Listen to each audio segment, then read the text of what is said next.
Bien. Mesdames et messieurs, merci de votre présence. Mesdames et messieurs, je parlerai de la situation de notre pays, le Gabon, sans détour, car dans le moment dramatique que nous vivons, moment fait d'espoir déçu et de doute qui s'installe lourdement, les hommes de cœur doivent voir les choses en face et les dire avec franchise. Chers compatriotes, nous sommes quelques jours après le début de l'année 2025 et cela fait maintenant 16 mois que la transition, quasi sous couvre-feu, est en place. Mais que retenir depuis le 30 août 2023 et la chute du régime dit ancien? Que retenir sinon que le général président et ses compagnons du CTRI sont loin, très loin d'avoir rempli les engagements pris. À cela, mesdames et messieurs, une seule et unique raison. Le coup d'État qui a été présenté comme un coup de libération n'est rien d'autre qu'une esbrouffe, une entourloupe montée de toutes pièces sur le mode des marchés de dupes afin de tromper et de mystifier le peuple gabonais. En réalité, il ne pouvait en être autrement. C'est ce que nous enseigne l'histoire, notre histoire. Cela nous permet en réalité de faire le tri entre le bon grain et l'ivraie. En effet, depuis son indépendance octroyée par la France, le 17 août 1960, le Gabon a connu deux coups d'État que tout différencie, tant par la qualité des auteurs que par les buts poursuivis. Dans le premier cas, intervenu en février 1964, des militaires patriotes et nationalistes avaient pris le pouvoir pour opérer une rupture d'avec le régime du président Léomba. Même si ce coup de force ne fut pas couronné de succès jusqu'au bout, il a cependant le mérite, avec le recul que nous accorde le temps, de nous montrer en miroir que celui perpétré et réussi par le général président et sa garde républicaine ne visait pas le même objectif. Chers compatriotes, en février 1964, l'opération menée par l'armée gabonaise s'était faite à visage découvert, manière pour les initiateurs et responsables d'en assumer pleinement la paternité. Aussi réunis en un comité révolutionnaire, les identifiés et identités étaient connus. Il n'en est pas de même pour le CTRI, dont les noms et les visages de ses membres sont à ce jour inconnus. Pourquoi un tel mystère, alors que ces derniers prétendent avoir agi au nom du peuple gabonais? De quoi ont-ils donc peur pour ne pas livrer la totalité des visages civils et militaires du CTRI? Que craignent-ils? Cette invisibilité est surprenante. Il apparaît clairement à cet égard que, contrairement à l'heure devancier de 1964, le général président de CTRI prétendent avoir agi au nom du peuple gabonais. Mais ce peuple n'est en réalité qu'un prétexte. Il sert de faire valoir. Du reste, cela n'est pas étonnant. En effet, le coup d'État du 30 août 2023 l'a été non pas par l'armée gabonaise dans sa totalité, mais par un corps d'armée qui a la particularité de ne pas appartenir au commandement général des forces armées gabonaises. Cette singularité a guidé la préparation et l'exécution de son opération, ce qui induit, à la différence de leurs prédécesseurs, que les intérêts défendus par la garde républicaine, anciennement appelée garde présidentielle, sont d'ordre particulier et corporatiste. En relation avec ce contexte, il est indéniable que le président de la transition de cette ère, malgré les discours et les promesses, ont manqué le coche et ils ont trahi la nation.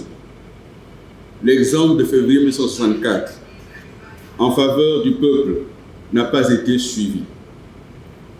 S'il s'était inscrit dans la même logique, comme l'avait été en 2019 le lieutenant Kelly Ondoobian, dont on se demande encore à ce jour pourquoi il est maintenu en détention. Les militaires du CTRI auraient montré que l'action entreprise le 30 août 2023 était totalement désintéressée. En effet, il faut rappeler à cet égard que les tombeurs du président Léon Mba, après avoir évincé les civils, s'en étaient remis à d'autres civils, en appelant Jean-Hilaire Obama à composer et diriger le gouvernement provisoire qui ne comptait que des civils. Ce faisant, la répartition des rôles était nettement affirmée. Aux civils, la gestion de la cité, aux militaires, la protection de celle-ci, tant au plan intérieur qu'extérieur. Se présentant en libérateur, les auteurs civils et militaires du coup d'État du 30 août 2023 auraient pu adopter la même conduite. En effet, étant intervenus au nom du peuple gabonais, et ayant reconnu le caractère tronqué des résultats de l'élection présidentielle de 2023, rien, dès lors, ne s'opposait à ce que, s'érigeant en juge de paix, les militaires protègent le véritable vainqueur de l'élection et s'assurent de son installation sur le fauteuil présidentiel. Alors, pourquoi ne l'ont-ils pas fait? Mes chers compatriotes, la question est d'importance.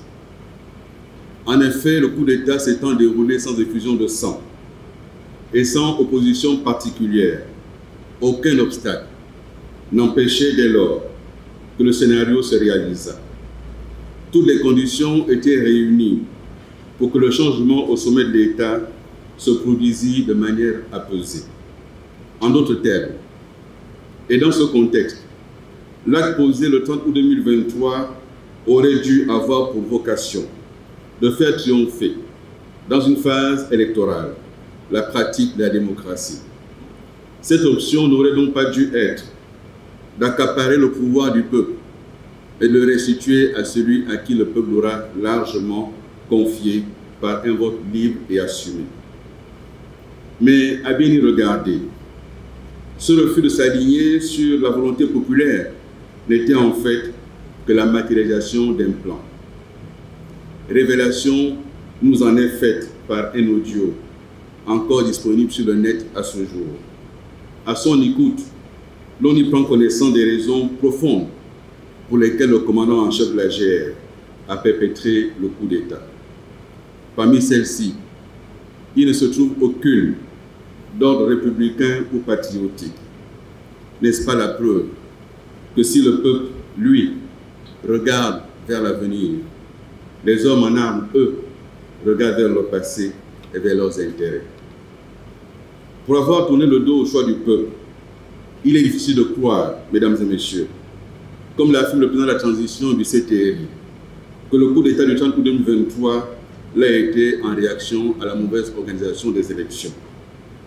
Si tel avait été le cas, les auteurs et responsables ne seraient pas en liberté. Ils ne seraient pas promus dans de hautes fonctions dans l'État. Ils seraient en détention, jugés et condamnés. En tout point, leur narratif est faux et ils ne sauraient convaincre personne de sérieux. En réalité, le renversement du régime d'Ali Bongo Ondimba n'a été que l'exécution d'une stratégie d'accaparement et de confiscation du pouvoir au fin d'empêcher l'avènement, par la tenance démocratique, d'un nouveau chef d'État qui aurait opéré l'indispensable rupture entre l'ancien régime et ouvert le Gabon à de nouveaux horizons. Il faut croire que beaucoup avaient à y perdre, d'où du reste le refus obstiné quant à la mise en place d'une commission vérité, justice et réconciliation par le président du CTRI et toutes les autres institutions qui n'en sont que des supplétifs. Par sa manière d'être et de faire, le général président tente de nous faire prendre des vessies pour des lanternes. Ce faisant, il bafoue notre dignité de peuple. À ce titre, méfiance et défiance se doivent d'être de mise quand ça le concerne. D'autant que pour atteindre ce but, il est prêt à énoncer des contre-vérités. Aussi n'hésite-t-il pas à recourir au général de Gaulle. Mais ce faisant, il oublie l'essentiel, à savoir une vérité qu'il refuse d'appliquer. En effet, mesdames et messieurs, il faut savoir que le général président a du mal à se faire à l'idée que la politique, tout comme le métier des armes, s'apprend. Ça ne s'improvise pas. Avoir été le porte-serviette d'un président, fut-il Omar Bongo Ondimba, ne peut exempter de la nécessité d'apprendre. L'apprentissage, ici, est un impératif. En politique, faire ses classes est indispensable, surtout dans les pays en développement. C'est une question de culture et de responsabilité. On ne s'improvise pas au sommet de l'État. On n'apprend pas en étant président. L'apprentissage se fait avant.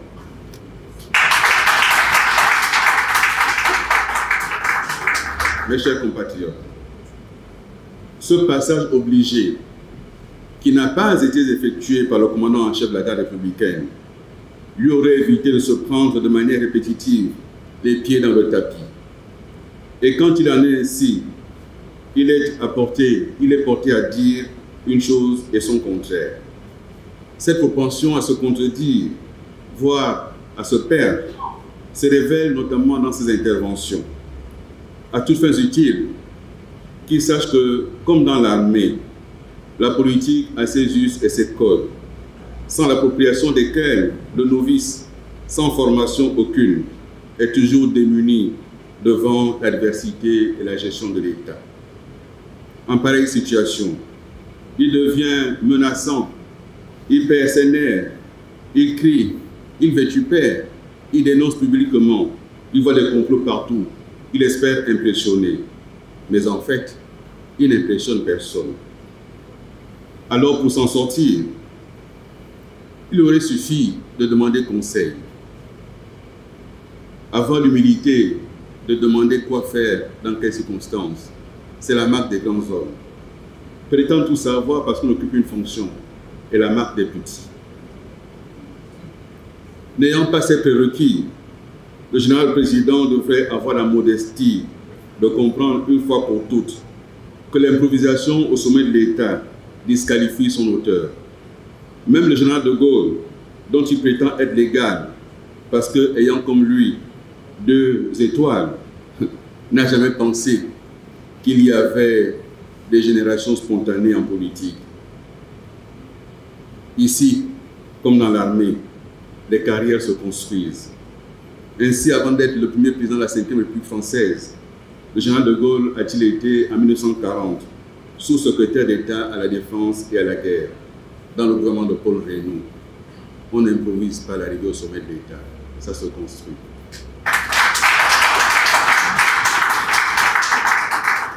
Que ce soit dans l'armée ou en politique, Charles de Gaulle a avancé par étapes. ne confondant point vitesse et précipitation. De ce fait, jamais, il n'a emprunté le chemin du coup d'État. De Gaulle n'a jamais fait de coup d'État, contrairement à son autoproclamé alter ego. Il faut donc laisser reposer le grand homme en paix sur sa terre de Colombey des deux églises. Son histoire parle pour lui. Elle ne saurait s'accommoder des travestissements de tropiques, ni des volontés de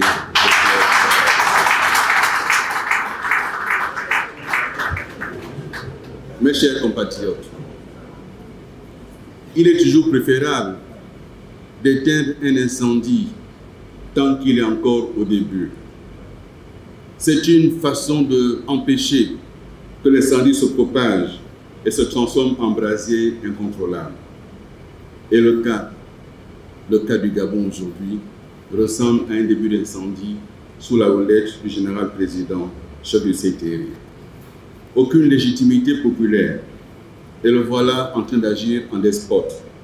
À cet égard, n'est-ce pas lui qui, dans le Haut-Ogooué, avait publiquement humilié un jeune compatriote dont le tort à ses yeux avait été de contester la non-conformité d'un projet? Je dois dire à cet effet qu'étant Premier ministre, chef du gouvernement, j'avais déconseillé au chef d'État Ali Bongo Ondimba à l'époque de réceptionner ces logements parce que c'était un scandale.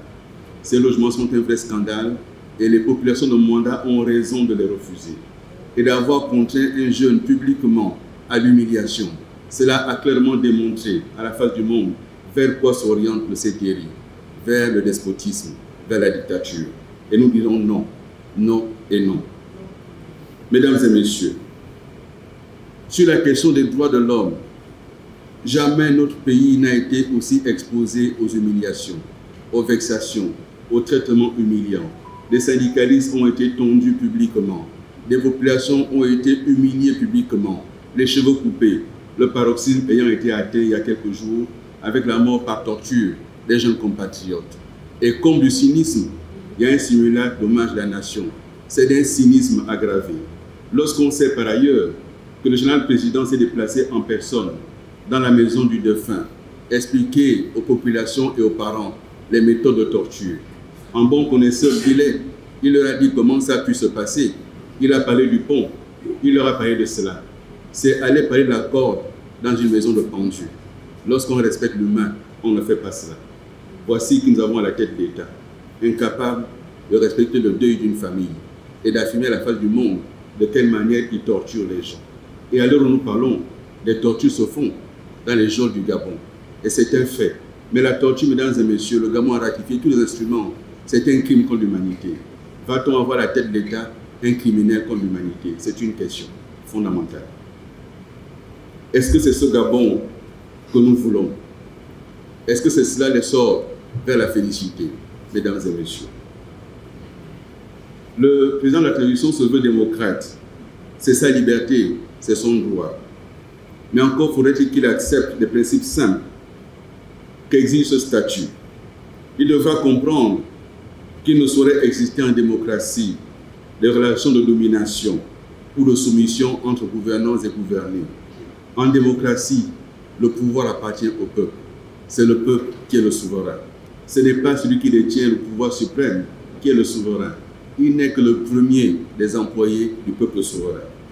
Autrement dit, qu'il sache que la gouvernance militaire dans les casernes est une chose, la gestion de l'État avec des civils est autre chose.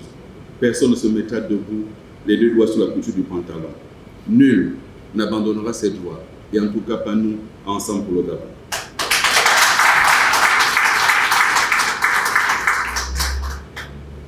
Mes chers compatriotes, à quoi avons-nous affaire aujourd'hui? Nous avons affaire à un groupe d'hommes et de femmes qui ont pris le pouvoir par effraction et qui, depuis 16 mois, font pire que ceux qu'ils ont remplacés. Dans tous les domaines de la vie nationale, ce qui se fait aujourd'hui en 15 mois est pire que ce qu'il y a eu en 14 mois, dans tous les domaines. Nous allons les prendre un à un, mesdames et messieurs. Sur la question des finances publiques, la situation du pays est catastrophique. Les finances publiques sont exemptes. Aujourd'hui, les institutions financières les plus sérieuses arrêtent leur financement en direction du Gabon. Le Gabon se trouve obligé de se tourner vers des personnes morales à la réputation sulfureuse, des personnes morales condamnées par ailleurs devant les tribunaux pour corruption. Voilà que sont eux qui prêtent l'argent à l'État gabonais. Lorsqu'un État agit ainsi, il est sorti de l'état de droit, il est rentré dans l'état de non-droit et dans l'état de fait. L'économie gabonaise est au sol. Ce sont des dizaines d'entreprises qui ont fermé en 15 mois. Des centaines d'emplois qui ont été perdus en 15 mois. Sur la zone d'Onkok, 13 entreprises ont fermé dans les 15 derniers mois. 15 entreprises ont demandé un arrêt pour raisons économiques. Ça fait une trentaine d'entreprises à peu près qui ont fermé sur la seule zone d'Onkok en 15 mois. En 15 mois seulement, la masse salariale, lorsque j'étais Premier ministre, elle était de 685 milliards de francs CFA par an. Aujourd'hui, 15 mois après, elle est à 853 milliards de francs CFA. Voilà ce que c'est le CTRI. Voilà le CTRI en 15 mois. L'endettement de l'État est passé de 7 000 milliards à 10 000 milliards aujourd'hui, soit une augmentation en 15 mois de 3 000 milliards. Ça veut dire 200 milliards par mois qui sont empruntés par l'État gabonais. Où sont les chantiers? En dehors des chantiers amorcés par les Libanais, on ne voit pas où sont les chantiers de l'État. Où sont les créations d'emplois? On nous a tant promis, on ne voit rien venir. Voilà le vrai bilan du CTRI. Et ce n'est pas en insultant Billy Binze qu'on remboursera la dette. Il faut rembourser ces dettes.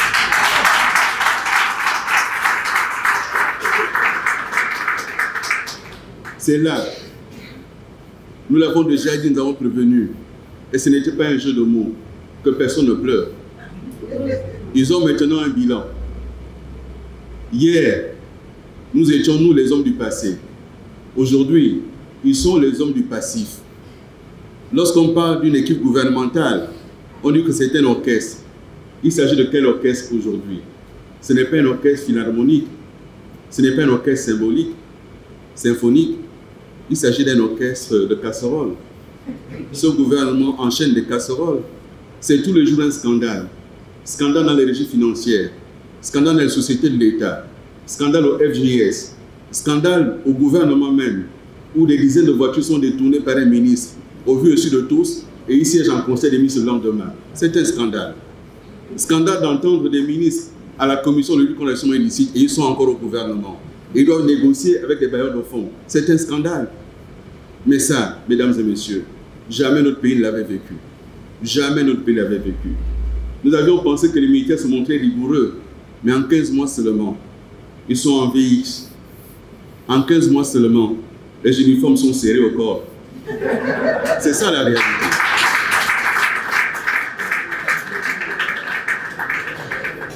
La réalité, mesdames et messieurs, ce n'est pas un changement qui a été opéré, c'est un remplacement. La vérité, mesdames et messieurs, c'est que le problème c'était Ali Bongo, il a été remplacé. Mais le système d'Ibongo PDG est en place et j'y reviendrai. La réalité, mesdames et messieurs, c'est qu'il y en a qui se disent homariens, mais en réalité, ils sont hommes à rien. C'est ça la réalité.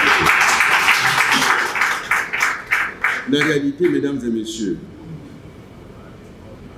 c'est que notre pays est à la croisée des chemins.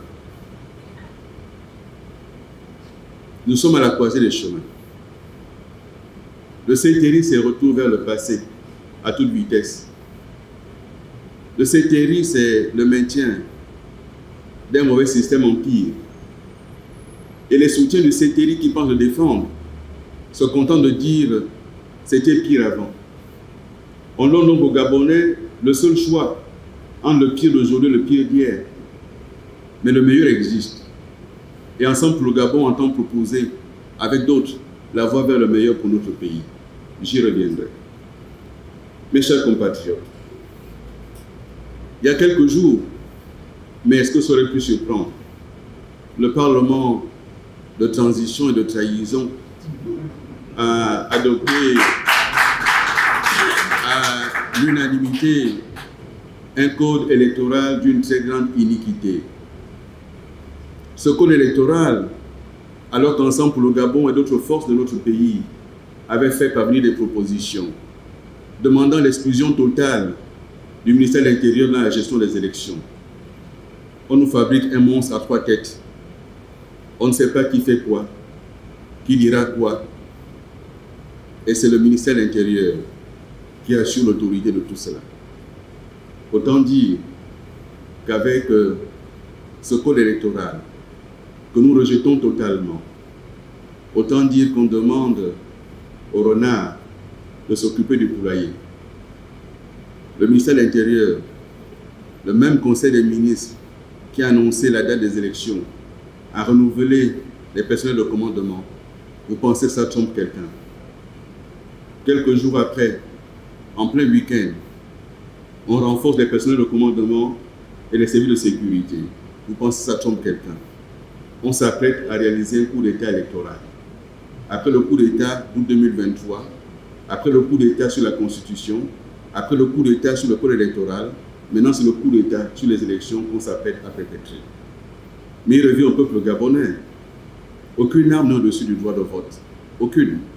J'en reparlerai. Mes chers compatriotes, à la lecture de la loi sur le code électoral qui vient d'être promulguée, Ensemble pour le Gabon note avec gravité une situation qui ne s'est produite dans aucun pays. Pas plus tard qu'hier, avec des compatriotes, Abel Rondosa, Ali Akbar Onanga, Pierre Kawé Mahanga Moussavo était absent. Nous avons rencontré la CEAC. Et j'ai demandé au président de la commission de la CEAC s'il existe un seul pays, en dehors du Gabon, parmi les membres de la CEAC, un seul pays où les militaires sont autorisés à être candidats aux élections. Est-ce qu'un seul pays en Afrique existe une démocratie où les militaires sont autorisés à être candidats aux élections? C'est d'une extrême gravité, mesdames et messieurs. Et nous ne laisserons pas faire. Nous rejetons totalement le fait que les militaires soient candidats aux élections. La place des militaires est dans les casernes. Leur place n'est pas à faire de la politique. La politique n'a pas à rentrer dans les casernes. Autoriser les militaires à être candidats aux élections, mesdames et messieurs, est d'une extrême gravité. Cela signifie qu'un général candidat va transformer la caserne en parti politique. Cela signifie qu'il fera des militaires des militants de son parti politique. Cela signifie que les fanfares deviendront des groupes d'animation.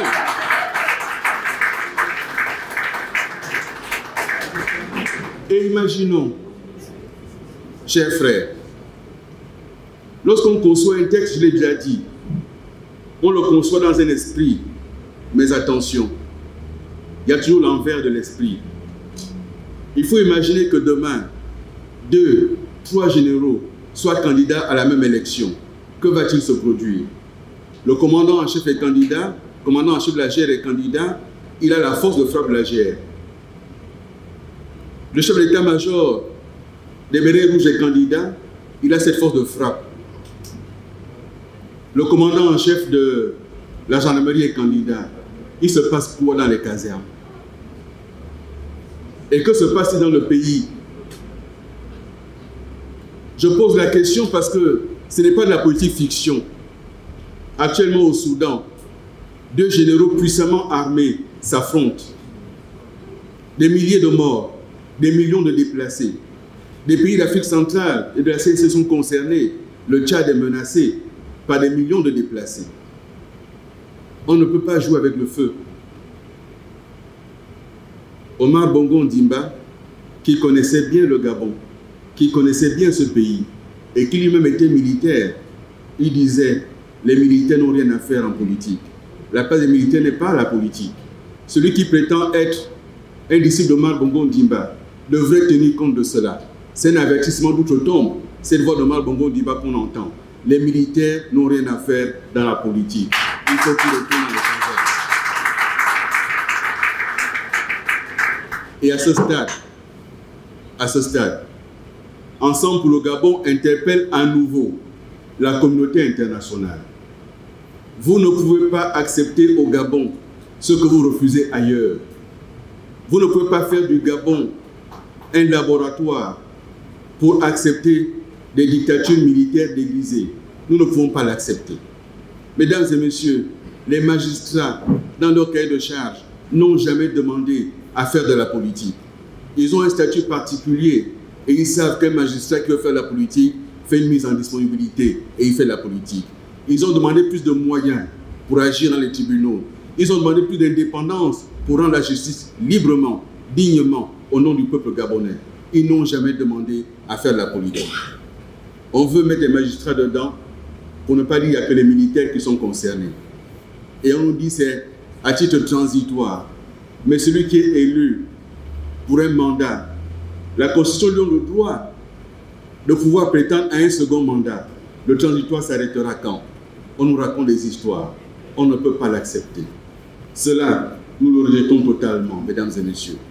Sur le temps, puisque nous le savons, depuis 1993, les crises post-électorales n'ont jamais opposé des bandes de civils armés.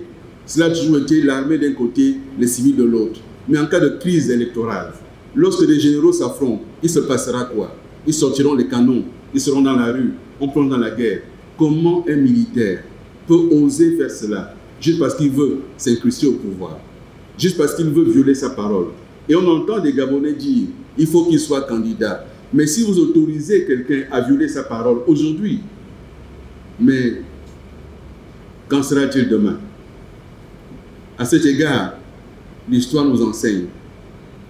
Un écrivain gabonais que je ne citerai pas, Éric Joël Bekale, dans un de ses ouvrages, nous rappelait que le problème des dictatures, c'est qu'ils ne connaissent pas l'histoire, parce qu'ils ne lisent pas les livres d'histoire, ils ne suivent pas l'actualité.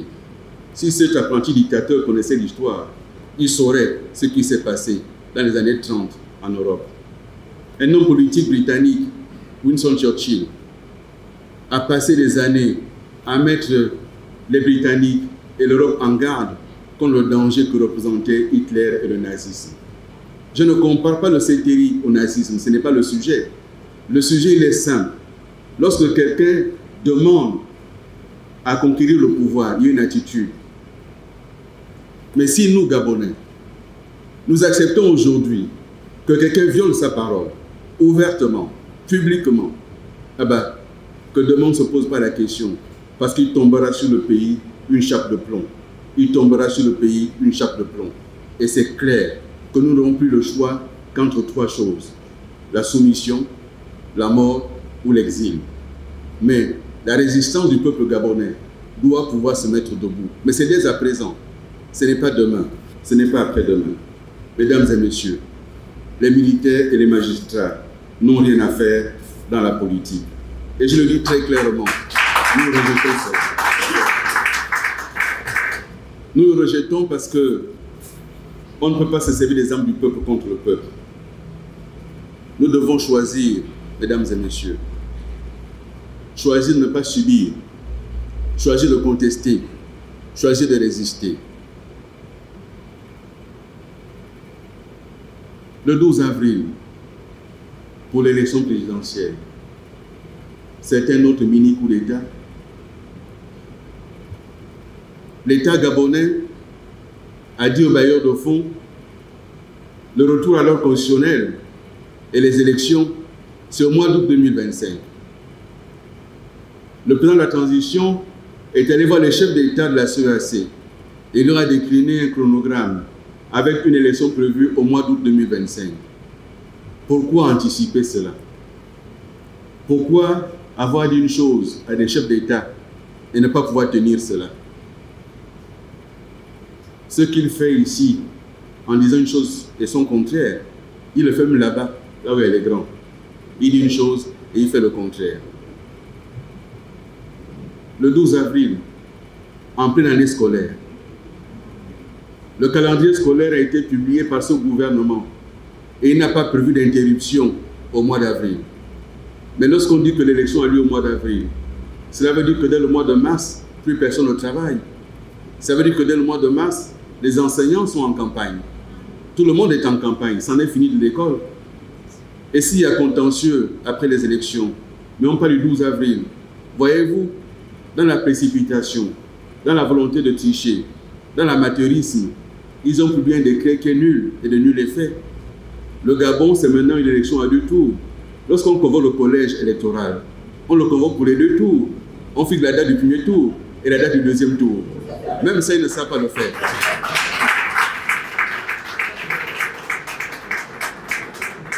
Mais la vérité,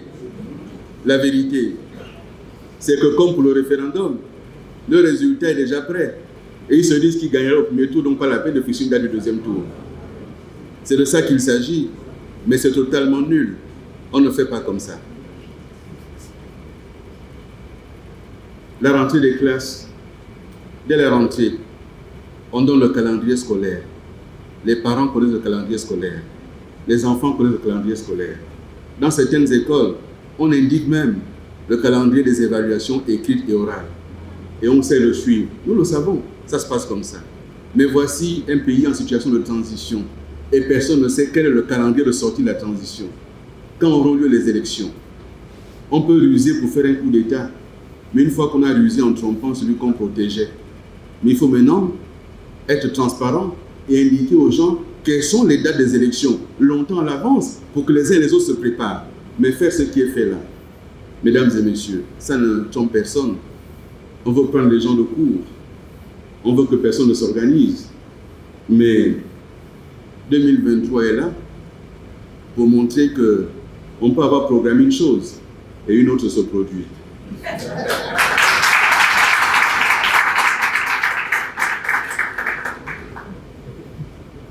Je sais, mesdames et messieurs, qu'à l'heure où je m'exprime, vous qui êtes ici présents, vous les médias et ceux qui nous regardent en direct, n'ont qu'une seule question qui taraude les esprits.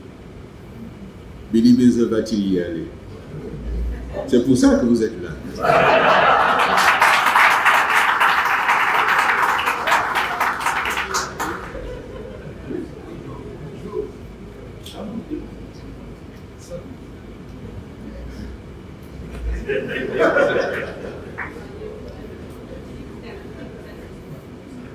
Je suis né le 16 septembre 1967 à Makoko. J'ai plus de 35 ans, j'ai moins de 70 ans.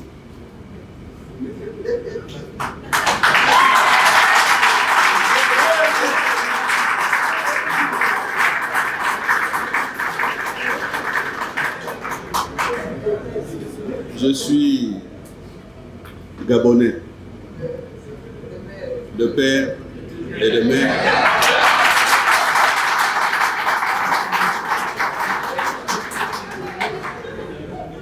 Eux-mêmes Gabonais. Mon épouse, une seule.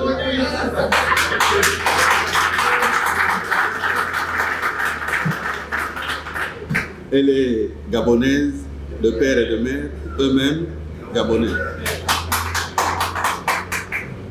Et puisque certaines absurdités de la Constitution nous disent par ailleurs qu'il faudra parler une langue, ah ben je parle fan. Mais comme Fanzaman, je me considère moi comme Gabonais. Mais la Constitution du CTRI nous dit qu'avant d'être Gabonais, on est d'abord de notre ethnie.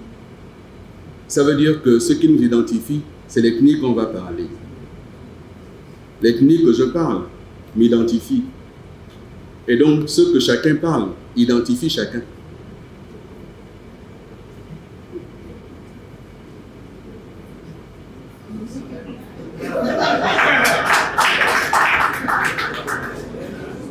Je parle fan, je suis fan. Celui qui ne parle pas fan n'est pas fan.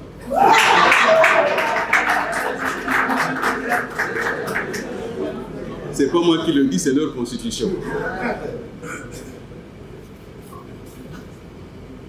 Mon parcours politique. J'ai démissionné du Parti démocratique gabonais le 19 novembre 2024. Au 12 avril, ça fera plus de 4 mois. Et je ne suis donc pas concerné par l'élimination du fait d'avoir quitté tardivement le parti. Mesdames et messieurs, mon parcours politique, de ministre délégué à Premier ministre, je n'ai brûlé aucune étape. Et avant cela, j'ai travaillé dans les administrations et les cabinets. Je connais la présidence de la République et son fonctionnement. Je connais le fonctionnement de l'État, ministère après ministère. Le ministère de l'Énergie m'a permis de sillonner le Gabon encore une fois, de long en large. Je connais la situation de nos pays. Je connais le fonctionnement du Parlement. J'ai été élu 2 fois député de Makoko. Et dans ce parcours, j'ai appris à connaître les Gabonaises et les Gabonais. Au regard de tout ceci, je pense que dans le parcours de chacun, arrive un moment où il faut se décider. Je mesure les attentes que je lis sur les visages.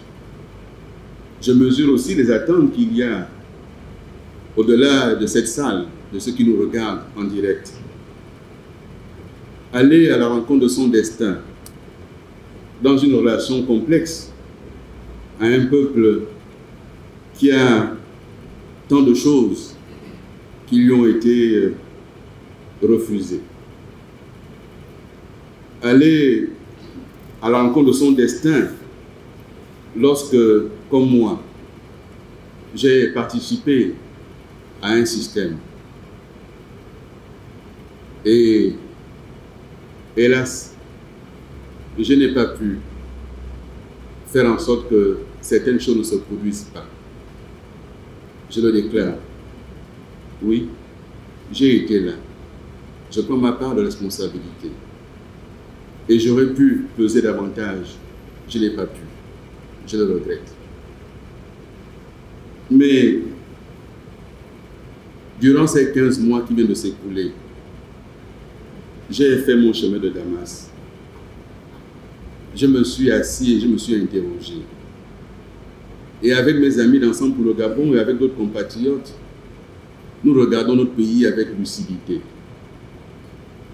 Entre les anciennes d'hier, qui sont reprises à l'infini, et la réalité de notre peuple, il nous faut trouver un chemin.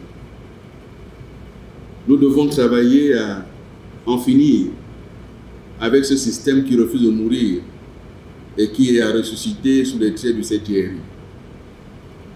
Nous devons travailler à unir les hommes et les femmes de ce pays, les notables, les jeunes. C'est un combat que nous devons mener. Ce n'est pas un combat que nous devons laisser à nos enfants. Nos enfants n'ont rien à faire. C'est à nous de nous battre. Puisque les militaires ont trahi leurs promesses de changement et de restauration des institutions, nous devons prendre notre destin en main et l'assumer pleinement. Mesdames et messieurs, je ne me déroberai pas. J'estime que j'ai atteint l'âge et la maturité pour être en capacité de présenter un projet alternatif. Mais je regarde avec lucidité, par ailleurs, la situation du pays et la manière dont le CTRI s'organise pour voler les élections. La décision à prendre nécessite une réflexion approfondie entre la volonté d'incarner une alternative possible, la volonté de constater où en est le pays, le changement à apporter et les circonstances dans lesquelles cela doit se faire. Nous devons donc examiner cela à froid. Et je ne me déroberai pas. Dans quelques jours, dans quelques semaines, au plus, lorsque j'aurai mûri ma réflexion, qui a largement été entamée, mesdames et messieurs, avant le 12 mars 2025, vous connaîtrez ma décision.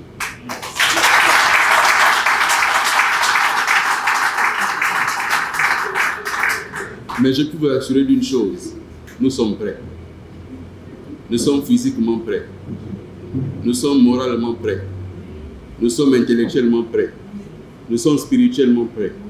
Nous sommes politiquement prêts. Le Grand Gabon existe et ensemble, nous pouvons le mettre en œuvre. Nous ne voulons pas d'un Gabon rabougri sur ses frontières. Nous ne voulons pas d'un Gabon qui ne se contente que de faire moins pire que les autres. Le meilleur doit exister. Et ce Grand Gabon doit exister. Ce Grand Gabon, nos enfants en ont besoin. Ce Grand Gabon, nous-mêmes en avons besoin. 12 000 Gabonais apprennent au Sénégal. 12 000 Gabonais. Le Sénégal a été indépendant en 1960 comme le Gabon. 12 000 Gabonais apprennent au Sénégal. 340 milliards de francs CFA vont être engloutis pour refaire la cité de la démocratie. C'était une erreur pour le président Ali Bongo d'avoir détruit la cité de la démocratie et d'avoir pas reconstruit. C'était une erreur. Mais c'est une erreur encore plus grande de mettre 340 milliards dans cet investissement quand l'université est au sol, quand on n'a pas d'hôpitaux, quand on n'a pas de dispensaires, quand on n'a pas d'école. 700 milliards de francs CFA de marché accordés à Ebomaf sans appel d'offres, c'est un scandale. C'est un scandale absolu. Et pour toutes ces raisons, nous pensons fermement qu'une autre voie est possible. Une autre alternative est possible.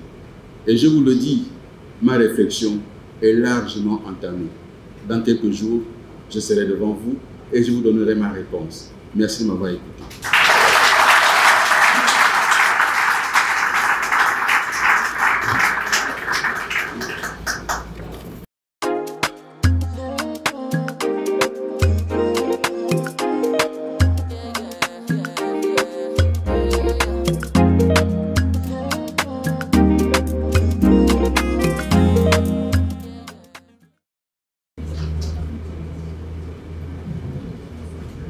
Monsieur le Premier ministre, bonsoir. Charles-Stéphane Lamou, journaliste correspondant BBC Afrique.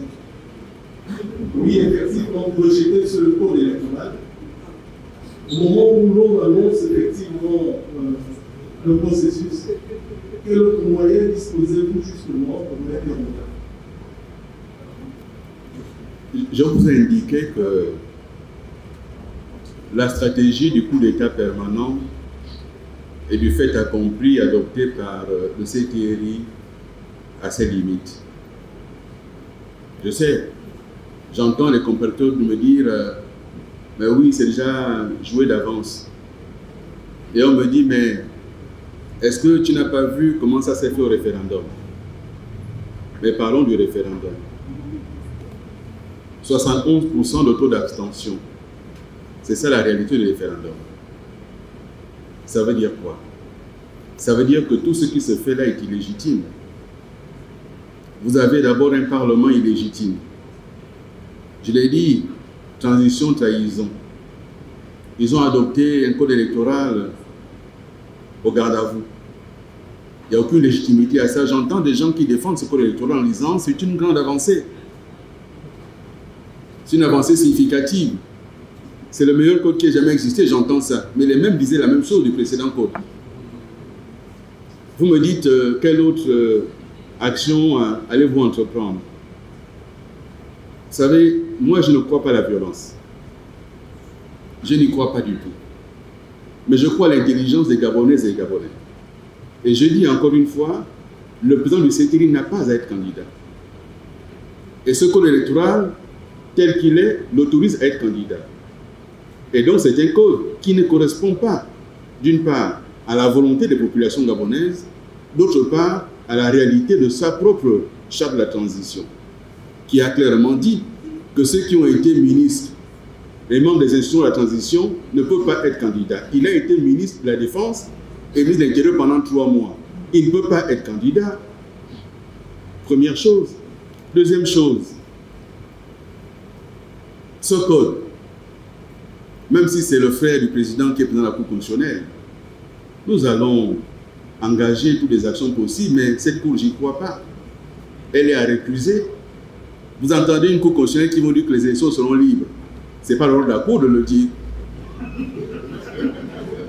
Ce n'est pas son rôle. Mais chacun encore les vidéos et les photos du président de la Cour et du président de la transition allant régler leurs problèmes de famille à Oyem. Et donc, de ce point de vue. Et ensuite, je vous ai indiqué que je répondrai dans quelques jours, quelques semaines, lorsque j'aurai mûri ma réflexion. 1993, le ministère de l'Intérieur organisait les élections. Il pensait avoir tout verrouillé. Mais en 1993, il s'est passé quoi? Madame Pruningon, gouverneur de l'Estuaire, n'avait pas encore fini de dépouiller que le ministre Boumiakou a été mis dans un blindé pour aller proclamer des résultats tronqués. C'était ça, 93. Mais plus près de nous, encore une fois. Et l'histoire récente montre qu'il y a toujours le grain de sable qu'on n'a pas prévu, mais que le destin amène. Et donc, quand on pense avoir tout verrouillé, attention au grain de sable. Et ce grain de sable existe. Et c'est le destin qui l'amène. Et il sera là, le grain de sable. Ne vous en faites pas. Est-ce qu'il y a encore une question? Mais vous m'avez dit qu'il n'y a plus de questions. Désolé, monsieur le Premier ministre, qui a été du journal de l'argent. En même temps, vous dites être prêt. En même temps, vous faites un constat alarmant concernant la liste électorale, concernant le code électoral, concernant l'arrivée des militaires en politique. Quelqu'un me rappelait tout à l'heure que c'est le vecteur qui écrit l'histoire. Et le PDG a souvent organisé des élections pour les perdre. Les militaires ont pris le pouvoir, pensaient qu'ils vont laisser le pouvoir, alors que vous-même faites le constat que vous l'avez, que certains sont devenus l'ONU sur le pays. Est-ce que ce n'est pas permis d'avance en y allant, même si vous n'avez pas dit? Le pays ne perd jamais, et le peuple ne perd jamais. Avec le peuple, c'est toujours qui perd gagne. Et ça dure le temps que ça dure. Le peuple finit toujours par gagner.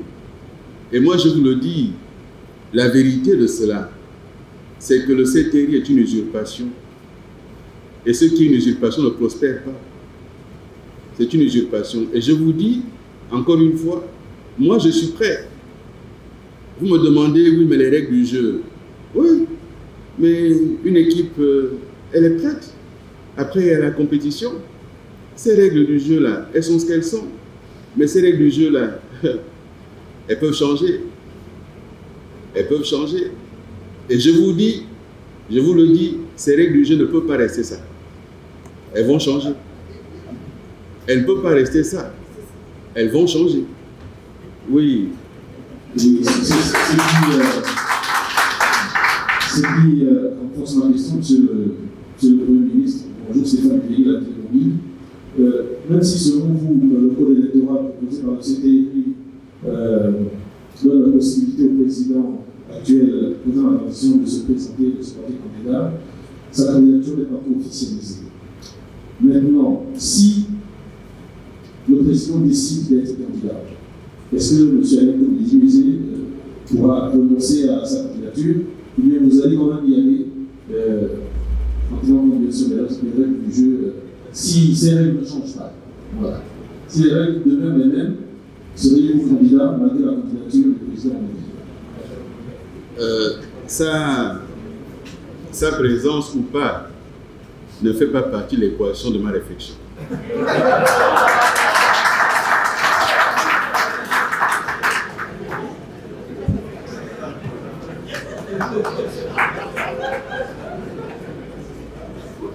Vous voulez renforcer la question?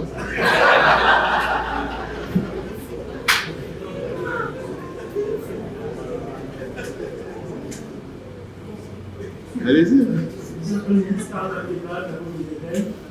Alors, vous évoquiez le fait que le calendrier a été amené au 12 avril pour l'élection du président de la République. Tout à l'heure, en conférence de presse, le ministre de l'Intérieur a apporté des explications là-dessus, en mettant en avant le fait que le pays est sous la charge des fonds des bailleurs de fonds. Est-ce que vous comprenez que c'est appuyé? Merci. Je ne sais pas lorsque le 31 décembre 2023, le président du CTRI a prononcé un discours mais triomphal. Il a dit quoi? Il a dit en 4 mois, nous avons réglé la dette et la signature du Gabon a été rétablie. Nous avons à nouveau la confiance des bailleurs internationaux. C'est ce qu'il a dit, je le cite peut-être. Mais je vous rappelle que les bailleurs ont continué à accompagner le Gabon. Les tirages ont continué à se faire. La Banque mondiale a continué à verser ce qu'il avait versé. De même que la BAD. C'est parce que le Gabon ne paye pas ses dettes qu'ils ont fini par arrêter. Première chose. Deuxième chose, quand ils ont fait le calendrier jusqu'au mois d'août, ils ne savaient pas qu'il y avait les bailleurs de fonds. Ils les ont pourtant reçus, ils les ont rencontrés. Ils ne savaient pas qu'ils existaient. Ce n'est pas une excuse. La vérité aujourd'hui, je vous l'ai dit, telle que je vois les choses, c'est que le CTRI est en chute libre dans l'opinion. Les chantiers sont à l'arrêt partout. Ceux qu'ils ont promis ne se réalisent pas. Les enfants sont mis à la porte dans des pays étrangers parce qu'ils n'ont pas de bourse. Et ils ont promis de payer les rappels de solde. Ils n'ont payé qu'un tiers à un tiers de personnes. La vérité, c'est qu'aujourd'hui, ce qui a été promis n'a pas été réalisé et qu'ils ont peur qu'en continuant avant l'élection, que ça ait le mal en pire. Et donc, on tente d'anticiper avant que la bourrasque arrive. Mais la crise sociale est déjà là. Et ensuite, troisième chose, moi je vous le dis très clairement. Et ce que je dis n'est pas contestable, puisque le président du CTRI l'a répété à des personnalités étrangères. Lorsqu'il m'a fait l'honneur de me recevoir, juste après le coup d'État, je lui ai dit qu'il fallait faire une transition courte, 6 mois, renouvelable une fois. Il fallait 12 mois de transition pour aller vite. Ils ont fait le choix en disant il faut réformer les institutions, ça prend du temps, il y a un dialogue à organiser, il y a ceci à faire, il y a cela à faire. Ce sont eux-mêmes qui ont choisi ce calendrier, qu'ils ont soumis à la CEAC pour lever les sanctions contre le Gabon. Ils ignoraient à ce moment-là qu'il y avait les bailleurs de fonds. Donc ça là, ce n'est pas une excuse. Et puisque vous étiez à cette conférence de presse, pourquoi avoir fixé seulement le 12 avril et pas la date du deuxième tour? Ça aussi, c'est les bailleurs de fonds. Il vous a dit pourquoi? Non, vous n'êtes pas son porte-parole, je sais, mais comme vous dites. Non, la vérité, elle est là. C'est qu'on tente de prendre les adversaires de court, on tente de faire en sorte que personne n'ait le temps de s'organiser, on tente de faire en sorte qu'avant que la catastrophe ne soit visible par tous, et que toute la mystification qui a été faite ne disparaisse totalement, on aille très vite. À Oyem, les chantiers sont à l'arrêt. Vous le savez. À Franceville, c'est à l'arrêt. Vous le savez. On a fait beaucoup d'esbroufs sur le vent Makoko. J'avais dit que c'est nous qui avons payé cela. Mais aujourd'hui, vous trouvez un engin ici, un engin 15 km plus loin, un autre 30 km plus loin. Mais parce que, comme disent les Chinois, petit argent, petit travail, ils ne sont plus payés. Et donc, c'est ça la réalité. Et il vous dit quoi sur l'année scolaire? L'année scolaire, dans les lycées et collèges de Libreville, on évalue les enfants dans les salles de classe où parfois, sur 12 matières prévues, ils n'ont eu que 4 enseignants. Et on a des bulletins avec non évalués, non évalués, non évalués. 8 matières non évaluées sur 12, on donne un bulletin à un enfant. Et avec ça, on fait les élections en pleine année scolaire. Depuis 1993, toutes les élections au Gabon ont lieu au mois d'août. Pourquoi? Parce que avril, c'est la saison des pluies. Pourquoi? Parce qu'il faut que les gens travaillent, il faut que les enfants aillent à l'école, mais parce qu'ils veulent le pouvoir. Ils sont prêts à perturber l'année scolaire. Ça ne leur dit rien du tout, l'avenir des petits Gabonais. Parce qu'ils veulent leur pouvoir. Et ça, nous disons non, ce n'est pas acceptable. Après, vous avez raison. On me dit souvent, mais face aux armes, vous pouvez faire quoi? C'est une grande question. Effectivement, personne n'a envie d'aller se suicider. Personne.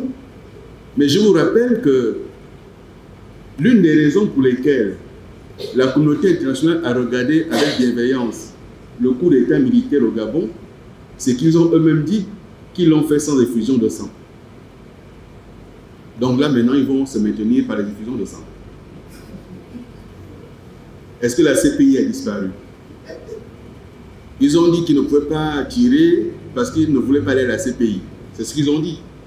Est-ce que la CPI a disparu? On a révisé le traité de Rome. Le Gabon est sorti du traité de Rome? Non.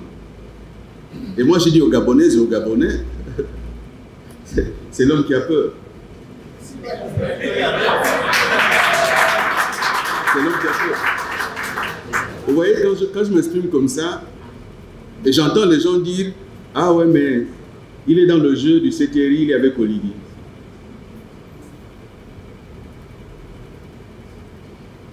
On me connaît si mal que ça. J'ai toujours assumé mes choix politiques. Si j'avais voulu travailler avec le CTRI, je l'aurais fait. Mais je ne travaillerai pas avec le CTRI.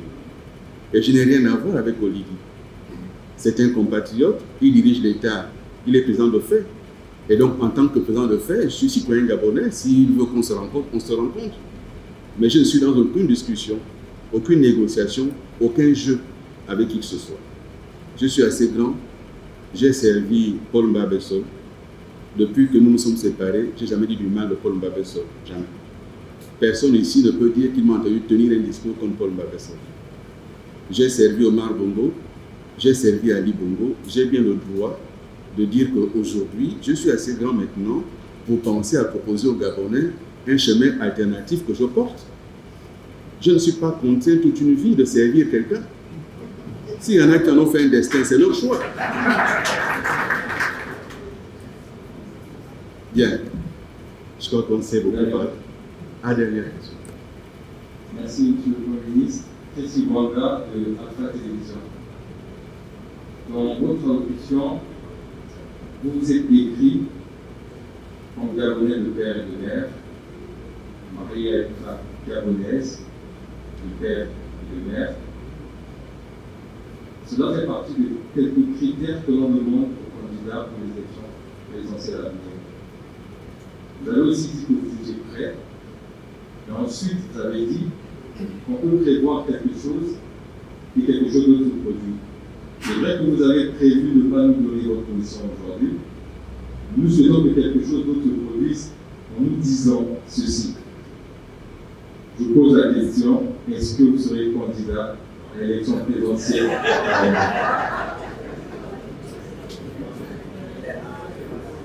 C'est bien essayé. C'est bien essayé. C'est vraiment la question du jour en réalité. C'est la question du jour. Non, je ne suis pas Gabonais de père et de mère parce que c'est les critères. Je le suis parce que je le suis. Je n'ai pas choisi, c'est comme ça. J'ai plus de 35 ans, j'ai moins de 70 ans, c'est pas moi qui ai choisi, c'est le destin. Et quand la pierre du destin est en marche, ouais, c'est comme ça. C'est comme ça, on ne sait pas. Je n'ai pas non plus épousé ma femme en pensant que la constitution allait être modifiée et changée. C'est comme ça. Et quand j'ai quitté le PDG, je ne savais pas qu'ils allaient fixer au 22 mars. Parce que c'était la date initialement prévue. Le 22 mars. Et comme ça a fuité, et vous savez que le 22 mars, c'est parce qu'ils pensaient que j'avais démissionné le 22 novembre. Quelqu'un l'avait mal informé. Mais c'était le 19 novembre, quelques jours avant seulement. Donc le 22 mars, c'était aussi pour le ciseau. Mais on passe à travers les mailles des filets. On verra ce que demain nous donnera. Il ne faut pas jouer avec le pays. On sourit parce qu'on est bien là.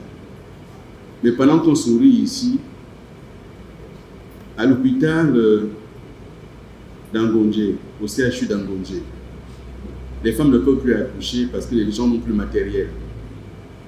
Pendant qu'on sourit là au CHU de Libreville, hôpital général de référence, les urgences ne fonctionnent quasiment plus.